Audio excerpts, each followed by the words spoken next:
All right, my name is Kel Hooks. I am in the NCAA governance class, and I am here today with Mr. Evan Brewster. He works in compliance over here at Ole Miss Athletics, and this is my compliance video interview assignment. But first, I'm gonna show you. This is Evan Brewster. Can you tell me a little bit about yourself? So I am assistant AD for compliance here at Ole Miss. I've been here now 3 years, about 2.5 years in this position, and I went here to school, so it's kind of full circle being back in this office after interning here. So it's a changing world, which I know we're going to get into, but that's a little bit about myself. Awesome. Well, let's get into this. Okay. So, how do you think that athletics contribute to the overall student experience in higher education? So I think it obviously provides kind of a front door to the university. It makes universities recognizable for people that are interested in sports. For current students here, I think it provides great kind of extracurricular opportunity, whether it's football's obviously the big sport here, but basketball, baseball, tennis, those are different events that students can go to and don't have to pay for. So it provides kind of a outlet of entertainment for when they're not studying. So I'd say that's kind of how it contributes to the overall student experience. Awesome. All right. So my next question is, what are some of the key benefits that student athletes gain from participating in collegiate sports? Well, this is ever changing right now. Obviously, even 5 years ago, NIL was not a thing. So there's now a NIL layer to this answer, in that student athletes are able to profit off of their name, image, and likeness. I think what's been lost in that is what they were getting before, which was education. They're getting, for a lot of students, they're getting all of their schooling paid for, or a lot of their schooling paid for, and everything kind of ancillary off of that, whether it's housing, meals, the medical care that they get as an athlete. Those are all great benefits that I think have gotten lost with kind of NIL really overtaking the entire collegiate model. Awesome. All right. So how do athletic programs impact school spirit and campus culture in universities? This kind of ties back into the first question with how does it affect overall student experience? I think when your teams are successful, it brings more eyeballs to the university. It drives applications. We're seeing that here, in that we're really kind of running into a problem where we have more students applying than we have room on campus and in town. So I think when your teams are successful, obviously morale is better, but also there's increased interest in attending the university. Yeah. So my sister is a academics recruiter in Martindale and Cole, and she says that the past like 2 years have been just absolutely insane, because people do realize that Ole Miss is one of the top football teams in the country, and that brings in a lot of students, like prospective students, and they want to come here because they see like what the possibility of us with a football team is, and like they're excited to like want to come here. And it's just, I haven't always been an Ole Miss fan, but I have been for the past like 4 years since I've been here, and so like I see like it's really an exciting time to like actually see all these people want to like come and be a part of Ole Miss and witness like what could be in the future.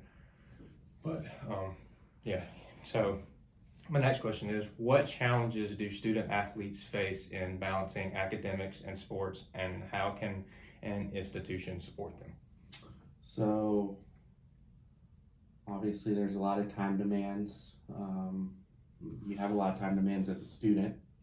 And then when you throw being an athlete on top of that, there's just a lot that a student athlete has to balance, from schoolwork to making sure they're at practice, weights. If they're traveling for competition, they're leaving sometimes for extended periods of time where they might be missing class or assignments, and having to keep up with those things while they're not in a traditional dorm room, campus apartment, library, all the things that they would have here. So we have FedEx, which is the building kind of across from us, which houses the academic center for our student athletes, and that does a good job of making sure student athletes have advisors who are tracking to ensure they're going to meet NCAA requirements. The campus advisors are not well versed in that, so the FedEx student athlete advisors are familiar with that, and making sure they're enrolled in the classes that they need, making sure that they're doing what they need in those classes. There's also learning specialists for student athletes that need more assistants, tutors for student athletes to meet with, to kind of point them in the right direction. So there's a lot of resources available to the student athletes. Some are forced on the student athletes to ensure they're doing what they need to stay academically eligible. Okay, cool. All right. In what ways can athletic success enhance a university's reputation and funding opportunities? Not sounding like a broken record, but it increases interest, it increases applications. Yeah. So obviously the university's growing, and we kind of have to balance. Ole Miss is starting to grow. It used to be a contained campus. Now they're starting to kind of poach different properties off of campus. So campus is expanding, housing along with that. So what made Oxford and what made the university special, you want to keep that, but you don't want to limit yourself either. So that's something that the university's going to have to figure out in the next few years. Yes, sir. All right. What role does athletics play in fostering leadership and teamwork skills among students?